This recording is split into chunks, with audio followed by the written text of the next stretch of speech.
This is day 32 of sharing with you dinners we eat as a frugal homeschooling family of 5 living off one income in the UK. A couple of days ago, I got some chicken thighs out of the freezer to defrost. If you don't know, we are mostly a vegetarian family. My eldest son does eat chicken, so I'm kind of making meals that is easily eaten around the meat. So today is a 1-pot rice and chicken dish. I put in a cup and a half of rice into my oven-proof dish that has a lid on, chopped up some frozen pepper, as well as some sun-dried tomato and some green onions that I got out from the freezer. I also coated the chicken thighs in paprika and cumin and olive oil.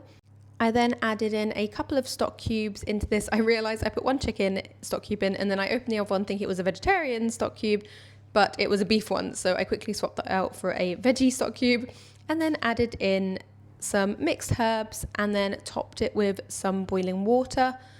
I think it was 2.5 cups of boiling water here. Mixed that all well together so that the stock cubes dissolved. Added in the chicken thighs, topped that with the lid and put it in the oven for 20 to 25 minutes with the lid on, and then 20 to 25 minutes with the lid off. I love dishes like this where you can just leave it and not think about it and then dinner is ready. And while that was in the oven, I made some kind of muesli cookies. I have a bag of muesli that no one liked. It was a new brand that we tried and no one liked it. So I'm making muesli cookies with them so nothing goes to waste.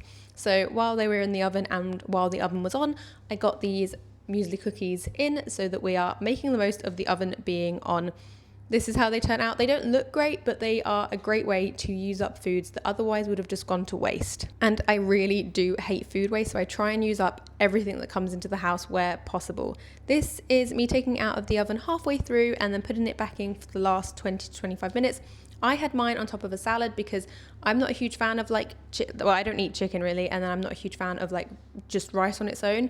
So I had it with a salad, and this was the finished product. It was a real crowd pleaser. The kids actually really liked it, which surprised me. I didn't think they would, but it was a win.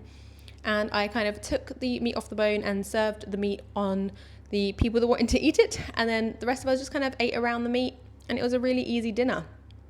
I topped mine with a little bit of cheese and some mango ketchup that I got from Aldi, and the kids, I think one of them put barbecue on theirs and one of them put ketchup on. Of course, we are a sauce family. And that was what we had for day 31. I hope these are helping you. Bye friends.